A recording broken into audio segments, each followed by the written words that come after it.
Hej og velkommen. I dag der vil vi snakke om prisdannelse.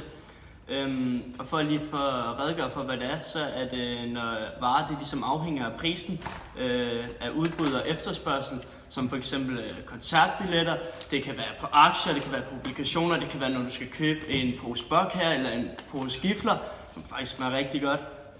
Og så er det i sådan et tilfælde her, at der ligesom tages fat i de her mest centrale elementer i nationaløkonomien, som ligesom er den her prisdannelse og den her markedsmekanisme. Og for lige at definere markedet, så er det jo der, hvor at man både køber og sælger, hvor de ligesom mødes og udveksler varer og tjenester mellem hinanden. Ved efterspørgslen af en vare forstås den mængde af varen, som køberne i en given periode er villige til at betale. Og varer og tjenester efterspørges af virksomheder, det offentlige og husholdninger og udlandet. Og husholdningernes efterspørgsel, hvis vi kigger på det, de afhænger af nogle bestemte faktorer, som hedder efterspørgselsdeterminanter. Og bare lige for at komme på 3, så kunne det være design, kvalitet og pris, men der er selvfølgelig mange flere. Og nu vil vi herover lige vise en efterspørgselskurve. Yes, efterspørgselskurven, og vi har valgt at tage udgangspunkt i småkager, og det er her, hvor prisen den spiller en stor rolle. Så hvis vi prøver at tegne grafen her, så heroppe af y-aksen, der kan vi, hvis vi siger, at det er småkager per kilo, og så her, det er mængde, pris per kilo, ikke? Og her er det mængde, og så, hvis vi tegner den ned sådan her, så kan vi se, og her der er prisen jo selvfølgelig lav, og her er prisen høj, og her er mængden stor, og her er mængden ikke så stor, og så kan vi selvfølgelig sige her, at når prisen er lav, så er der også mange, der køber, men når prisen er høj, så hvis vi kører ned her, så kan vi også se, at så er der ikke så mange, der er villige til at betale for de her småkager, fordi der så måske findes nogle substituerende produkter, som man så hellere vil have fingrene i.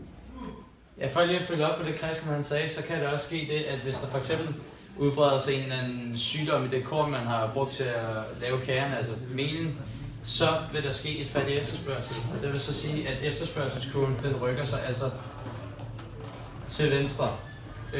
Dermed vil du kunne få en lavere pris for småkagerne.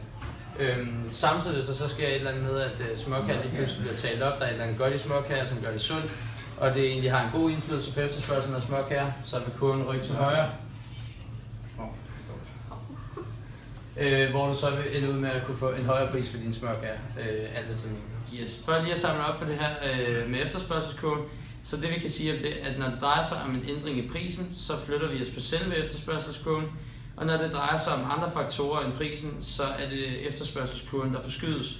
Øges efterspørgselen ved en given pris, så rykkes efterspørgselskurven mod højre, men hvis den mindskes, så rykker den så mod venstre.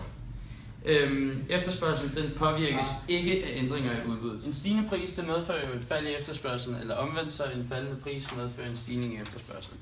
Men når man skal så kigge på priselasticiteten for at finde ud af, hvor meget den her efterspørgsel ændrer sig, alt efter hvor meget man ændrer prisen. Yes. Hvis vi for eksempel tager et udgangspunkt i jordbær.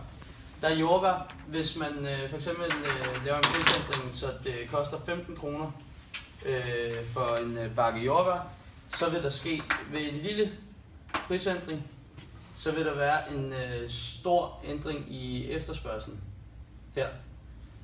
Men hvis vi tager udgangspunkt i rugbrød, som er en dagligvare, som mange folk køber lidt uafhængig af prisen, der ved den samme prisændring fra 20 til 15 kroner, der vil den her prisændring, den vil have en meget mindre ændring i efterspørgselen.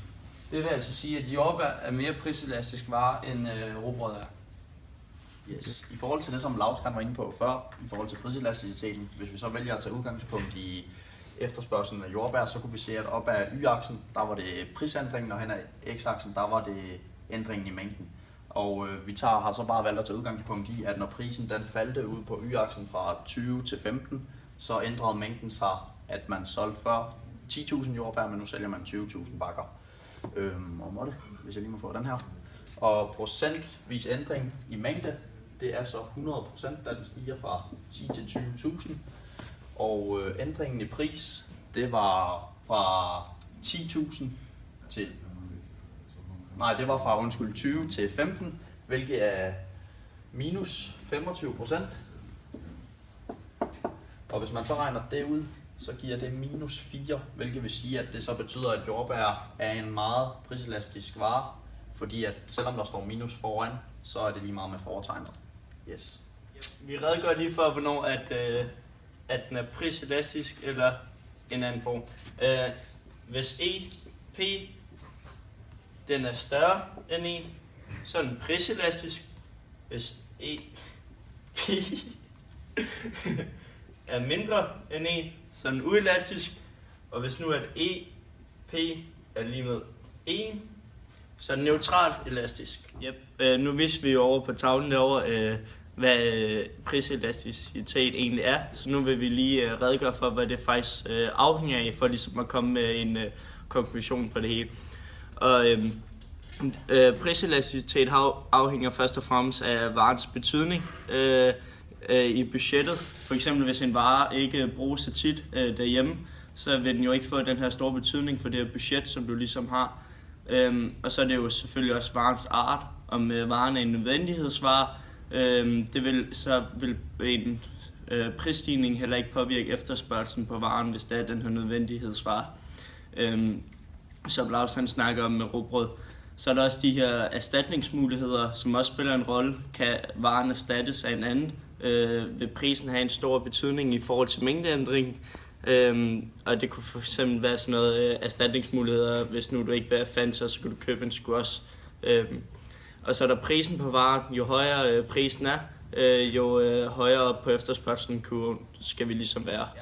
Når vi har efterspørgselen, så skal vi også snakke om udbuddet. Og udbuddet, det er altså, hvad producenterne vil udbyde deres varer til, og ikke hvad forbrugerne efterspørger deres varer til.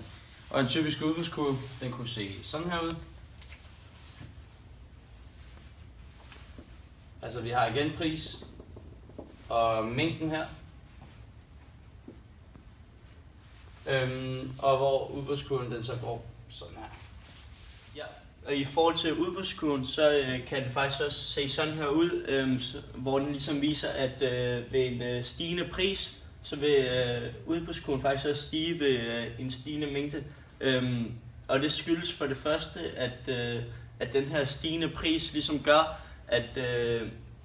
at alle udbydere de ligesom kan være med på markedet, fordi at der er jo nogle høje omkostninger, som gør, at når prisen der ligesom er lav, vil omkostningerne være for høje, så det vil udkonkurrere nogle af konkurrenterne, men med en stigende pris kan dem med de høje omkostninger godt være med, som det gør, at udbuddet det ligesom bliver større.